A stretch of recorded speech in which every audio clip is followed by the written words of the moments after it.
Bonjour, je m'appelle Pascale Machet, je suis la fondatrice de l'Atelier des Coachs, qui est un lieu de coaching et une école de coach, et qui va fêter ses 10 ans cette année. Et quand j'ai réfléchi au thème à présenter cette année, j'ai repris un thème que j'ai déjà présenté à la mairie de Bordeaux il y a 2 ou 3 ans, parce qu'il avait intéressé et interpellé pas mal de personnes dans l'assistance.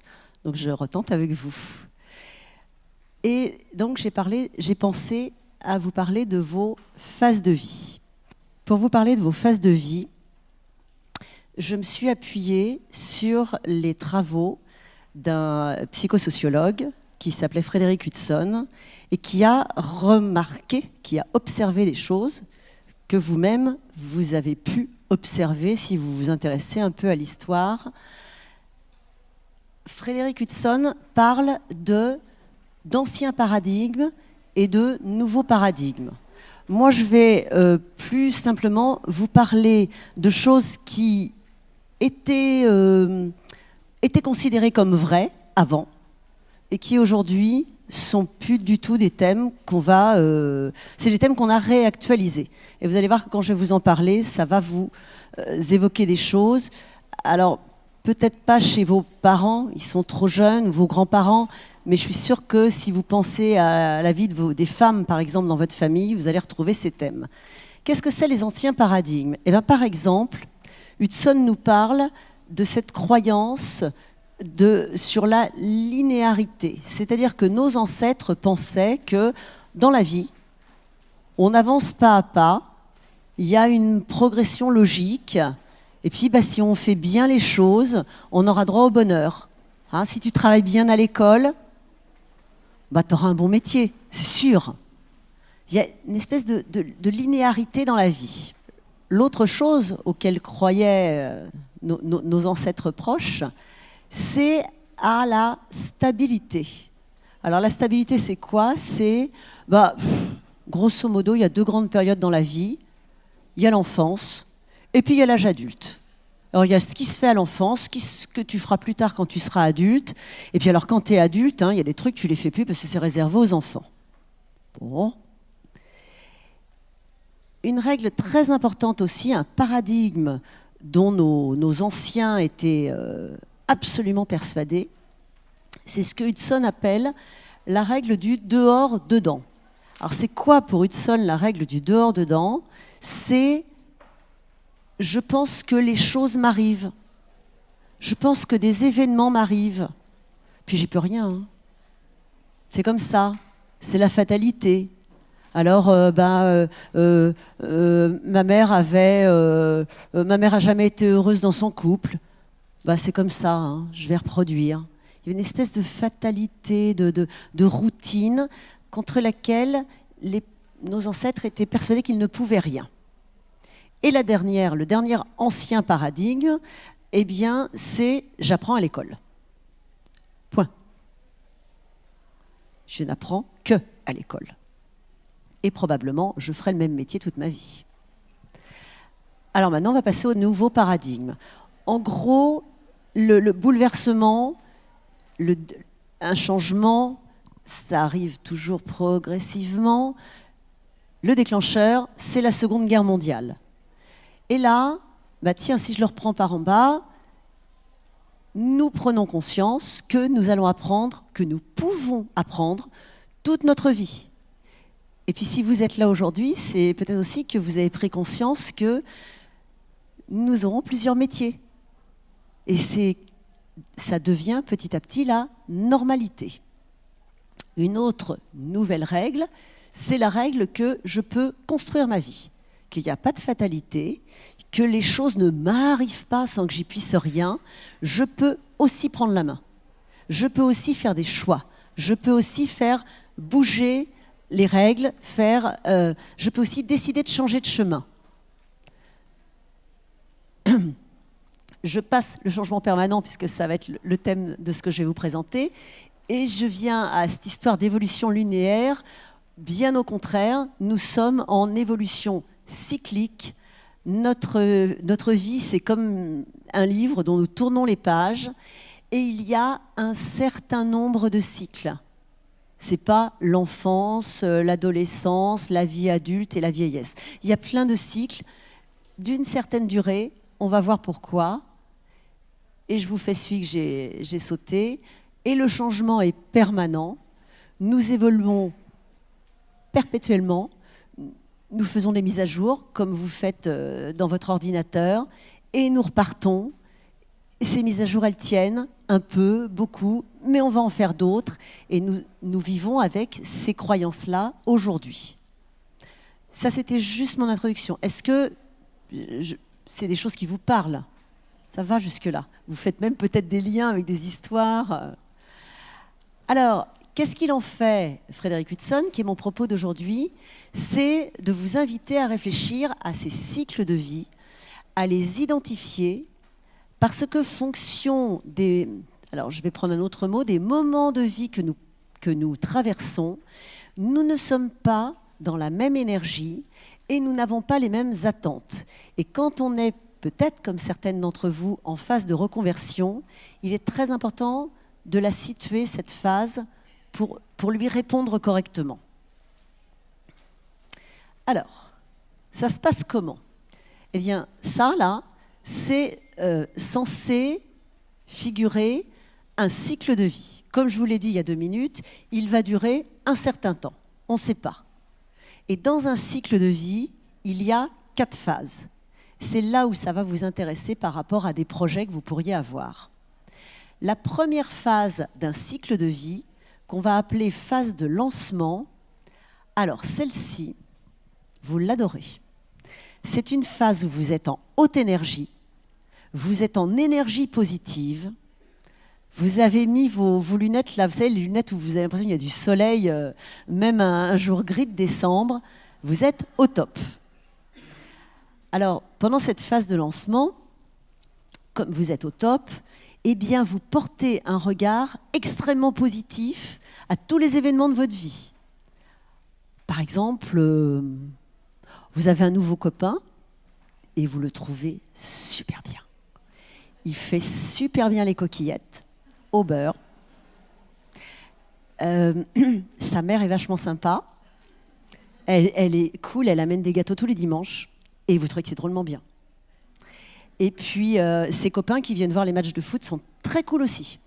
Et bon, il laisse traîner des choses, mais c'est pas très très grave. Vous la voyez, la phase de lancement? Tout est positif, tout va très bien. Alors, c'est vrai aussi dans le domaine professionnel. Dans le domaine professionnel, j'ai trouvé un nouveau job. Oh, c'est top. Mes collègues sont tous cool.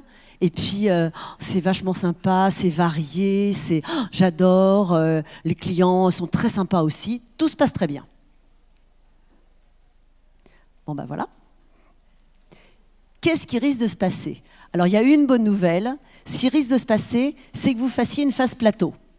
Hein, c'est-à-dire, ça ne dure pas que sur un lancement. Je continue à être dans tout va bien, c'est positif, j'ai de l'énergie.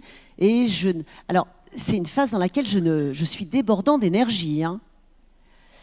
Mais je peux aussi faire un tour vers la phase 2, qu'on va appeler phase désynchronisée.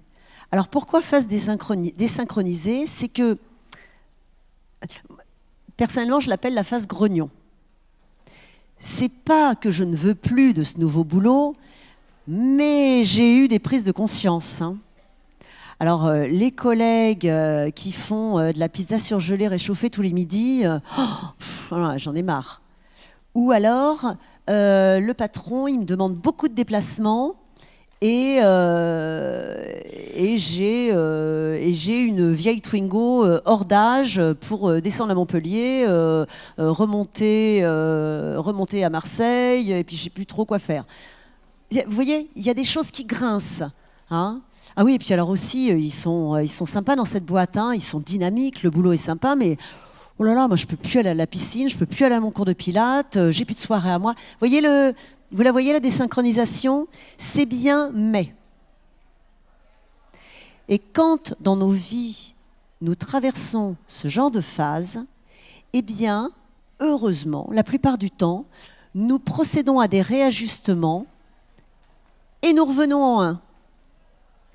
nous revenons en haute énergie positive, alors que la phase 2, elle est en haute énergie négative. Ce moment-là est très important parce que ces réajustements, vous en aurez, peut-être que quand vous allez réfléchir au modèle, vous allez en identifier de très nombreux dans vos vies, de très nombreux moments où nous avons pratiqué des réajustements. Des fois parce qu'il n'y a pas grand-chose à réajuster. Le copain, je lui explique que sa mère, une fois par mois, ça serait bien. Peut-être qu'on peut aussi faire un petit réajustement avec les copains qui viennent voir les matchs, tous les matchs à la maison. Je ne sais pas, un mode d'emploi de comment je vais de la télé à la poubelle, des trucs basiques. Et ça s'arrange. Et il y a des moments dans nos vies, dans vos vies, où peut-être vous avez fait des arrangements qui vous satisfont à moitié. Mais il faut avancer quand même. Donc, allez, vous refaites un petit tour en phase 1. Et il y a d'autres moments où vous allez considérer que les réajustements, ce n'est plus le sujet. Quand vous allez avoir ce type de révélation, probablement, c'est que vous venez de descendre en phase 3, cette phase de désenchantement, où là, vous arrivez en basse énergie négative. Basse énergie négative, je n'ai plus de jus. Je n'ai pas d'envie. Et alors celle-ci, j'espère que je ne vais pas trop vous blesser, celle-ci, vous l'identifiez parce que c'est ce moment où vous vous dites « je sais ce que je ne veux plus, mais je ne sais pas ce que je voudrais à la place ». Elle est sympa celle-là, hein, elle coince, hein, celle-là. Voilà. Alors celle-là, c'est celle où demain matin vous aimeriez rester sous la couette. C'est celle où vous allez vous noyer dans un pot de Nutella. Mais oui, tant pis pour l'huile de palme. On fait une entorse à tout. Elle est... vous auriez juste envie de vous coucouner. Et vous êtes... Alors, je ne peux pas tout vous dire sur le modèle en une demi-heure, mais c'est une phase au cours de laquelle vous n'êtes plus au clair avec de quoi j'ai besoin pour aller bien. Et surtout...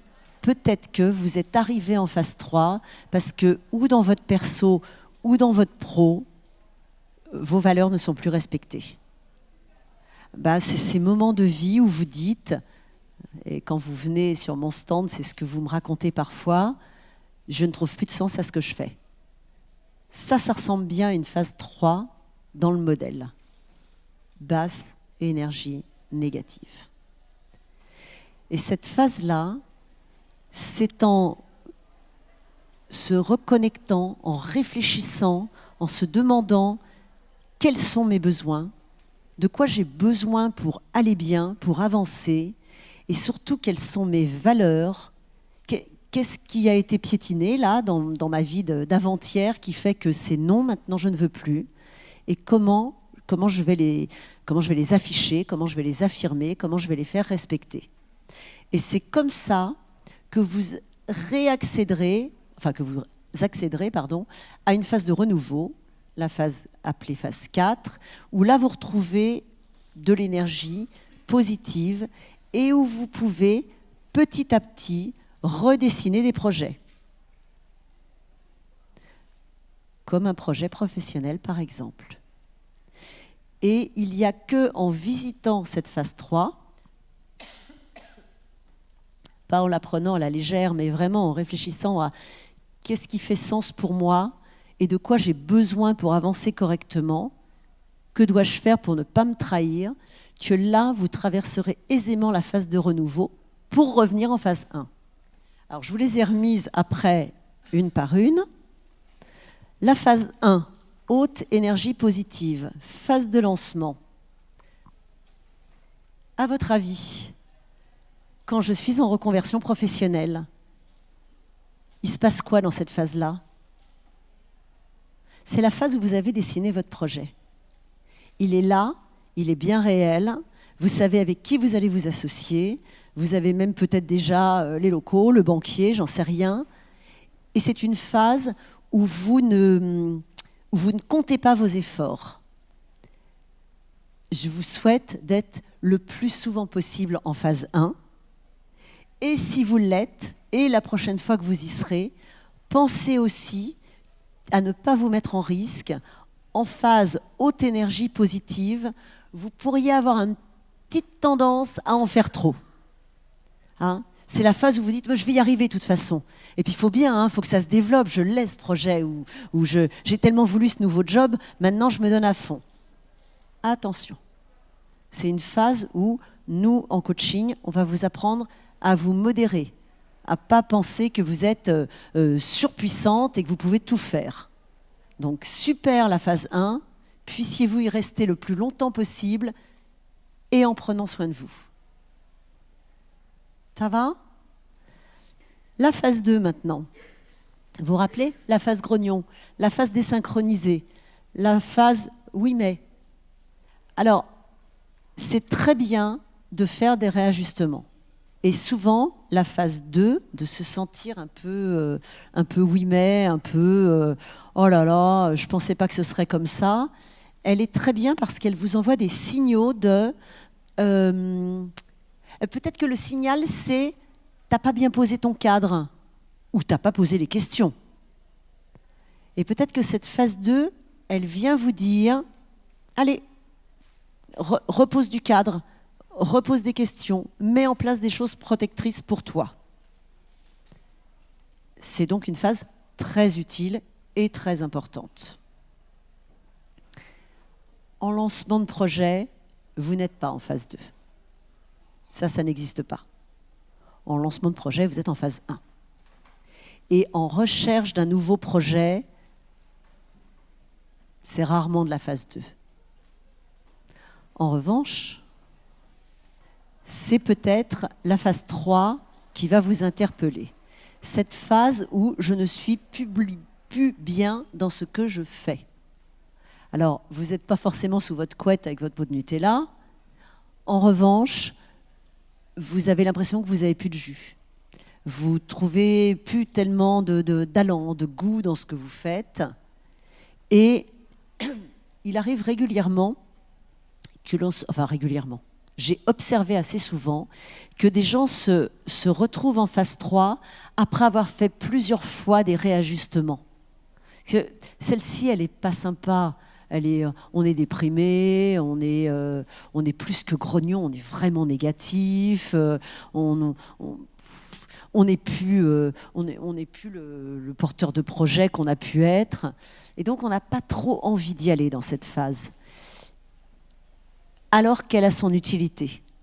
Alors que, dans nos vies, se poser et se dire « qu'est-ce qui est important pour moi maintenant ?»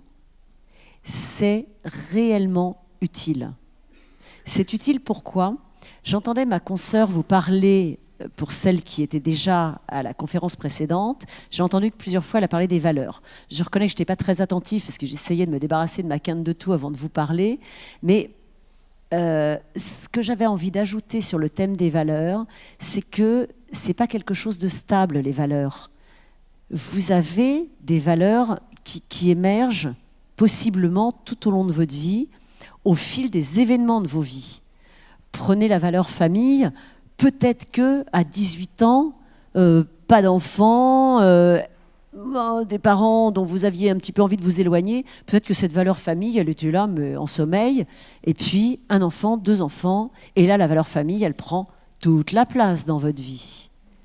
C'est pour ça que cette phase 3, je la trouve intéressante, qu'à différents moments de notre vie, nous soyons en capacité de nous poser et de nous dire, aujourd'hui 6 février, qu'est-ce qui est vraiment important pour moi ? Qu'est-ce que je n'ai pas envie de négocier ?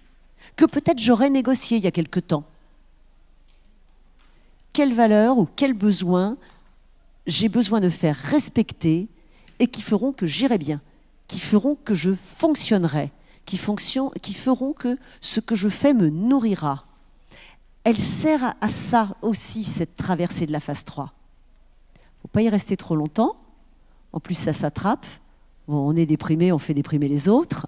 Ça, c'est pas terrible. En revanche, y faire un petit tour, et un petit tour d'introspection, ça peut nous permettre de redémarrer et de faire un bon choix.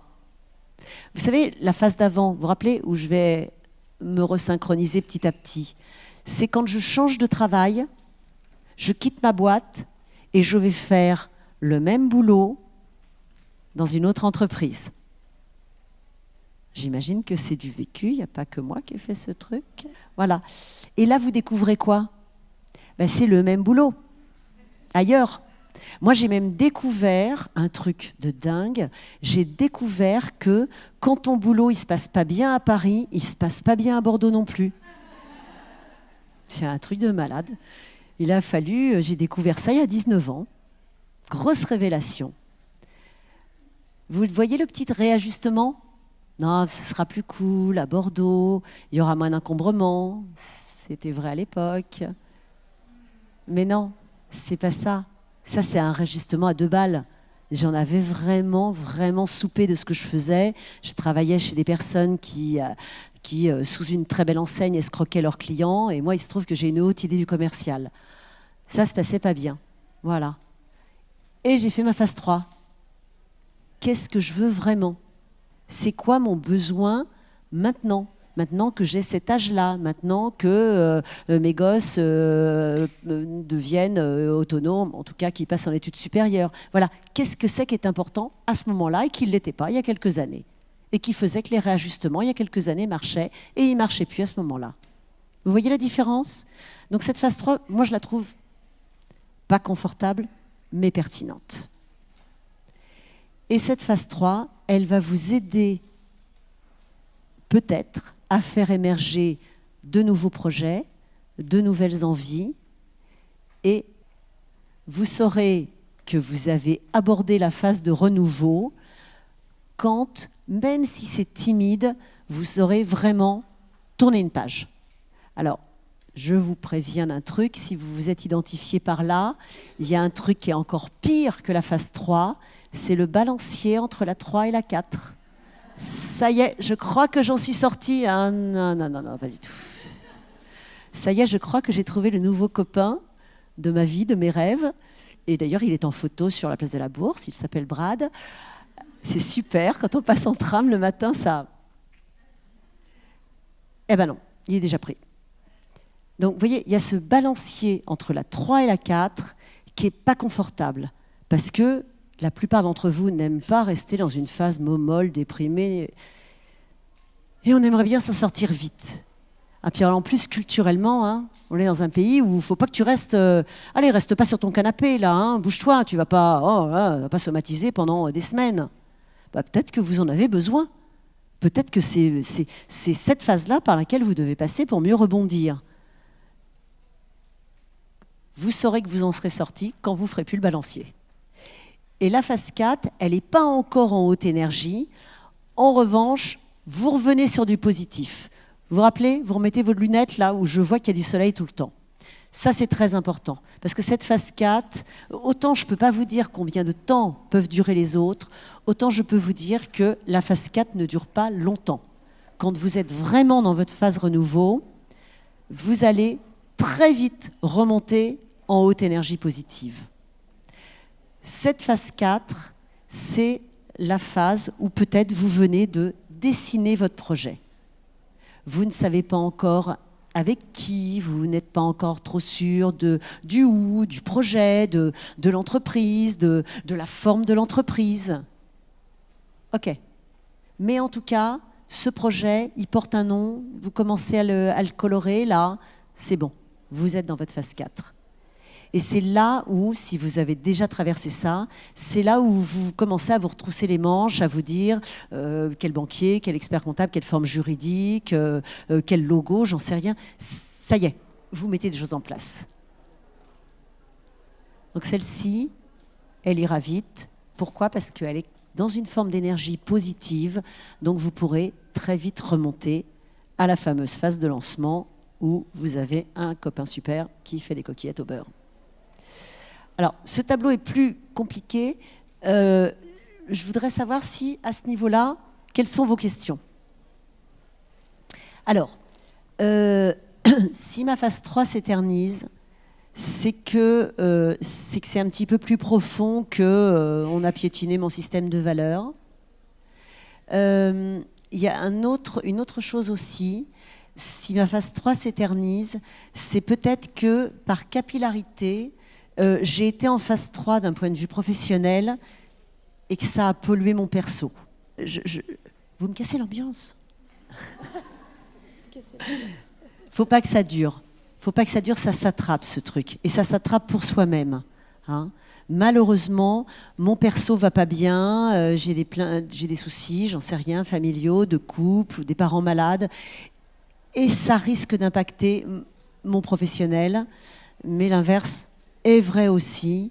Je reviens du boulot extrêmement préoccupée, mais préoccupée négativement, pas préoccupée avec ma to-do list, bon, qui n'en a pas. Non, préoccupée de je fais des trucs qui n'ont pas de sens pour moi, oh là là, puis alors demain j'ai un rendez-vous, je vais encore me faire engueuler. Et là, elle dure, et c'est là où vous aurez peut-être besoin d'une aide thérapeutique, peu importe, hein, ça peut être un coaching, si c'est pas lié à un traumatisme d'enfant, ça peut très bien se passer par un coaching, mais en tout cas d'aller chercher une aide, oui. Je pense qu'elle est, autant il y a 2 minutes je vous disais, elle me paraît utile cette phase 3, autant non, faut pas qu'elle dure, vraiment pas. Vous allez vous faire du mal. Oui, parce que la plupart des coachings, vous savez, j'ai pas, et je m'en excuse, j'ai pas eu le temps de regarder tous les thèmes des conférences. Certainement d'autres collègues coachs qui vont parler plus réellement du coaching. Il y a ce qu'on appelle les coachings de développement personnel et ce qu'on appelle les coachings de performance. Les anglo-saxons adorent ça, le coaching de performance. Hein, comment je vais être super fort, comment grâce à mon coach, je vais exploser les compteurs. Il n'y a pas de coaching de performance sans qu'il y ait du coaching de l'être. Et donc, la plupart des coachs, quand ils démarrent un accompagnement, eh bien, que la personne soit en 1, 2 ou 3, ils vont aller faire un petit tour sur les valeurs et les besoins. Pas pour leur curiosité personnelle. Le coach, il n'a pas de curiosité, il n'est pas voyeur. Pour aider la personne à faire un point sur lui-même. Et donc, c'est en cela que un coaching, mais encore une fois, il n'y a pas que le coaching, mais c'est en cela qu'un coaching, quand j'ai l'impression que la phase 3, je suis en train de m'y enliser, ça peut m'aider à m'y extirper.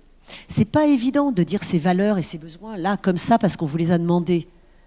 Et nous, les coachs, on a des façons, par exemple, en accompagnement narratif, d'aller faire émerger tout ça de façon à rendre le client intelligent de qui il est. OK ? Ouais. En termes d'accompagnement, je suppose qu'il y a beaucoup de demandes quand les gens sont en phase 3, mais est-ce qu'il y a beaucoup de demandes aussi quand on est en phase 1 ou en phase 4 ? Est-ce que vous rencontrez ça quand même ?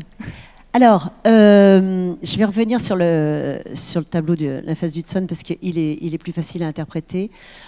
En réalité, à titre personnel, très souvent, les personnes déclenchent une demande d'accompagnement en phase 3. Que ce soit en coaching ou chez mes copains psy. En revanche, je trouve ça bien dommage. En revanche, en entreprise, il y a beaucoup d'accompagnement en phase 1. Parce que l'entreprise a compris que d'aller aider son nouveau collaborateur à gérer un peu là, toute cette énergie, ce bouillonnement, souvent il y a de l'accompagnement à l'efficacité personnelle, parce qu'il est un petit peu... il papillonne un peu, là, notre phase 1. Donc tout ce qui est coaching de prise de poste, prise de nouvelles fonctions, accompagnement à la haute placement, etc., c'est la phase 1. Mais c'est vrai que je réfléchis, parce que moi, je n'ai pas beaucoup de perso, je suis plutôt un profil entreprise, et je réfléchis du perso en phase 1, bon, ça fait un bout de temps que j'en ai pas eu. Mais c'est culturel aussi. On n'a pas, nous en France, encore complètement intégré que c'était une aide, pas une punition, on ne vient pas guérir une maladie. La phase 3, ce n'est pas une maladie, hein, non plus. C'est pas, ne confondez pas. C'est une phase où on peut probablement, on est en basse énergie négative, on est plutôt déprimé, mais c'est pas une phase de dépression non plus. Ne confondons pas les choses. Hein. Alors, si vous n'avez pas d'autres questions, moi je peux faire ma conclusion. Et Et ma conclusion, c'est la suivante. Premièrement, maintenant que vous avez vu ce modèle, je vous invite à être dans l'acceptation que vous allez traverser plein de phases et que c'est OK, que c'est la vraie vie. Et la deuxième chose, c'est nous sommes au salon de la reconversion. Donc, probablement que un certain nombre d'entre vous se questionnent sur un nouveau projet, sur une reconversion. S'il vous plaît, si vous avez l'impression d'être en phase 3, remettez-vous au clair avec vos besoins et avec vos valeurs pour faire des choix qui soient justes. C'est pas quand on est en basse énergie négative, en phase de marasme, que l'on fait des choix justes. On se consolide d'abord et après, on est en mesure de faire des choix justes. À l'inverse, si vous êtes en phase 1, foncez, allez-y, c'est maintenant. Je vous remercie.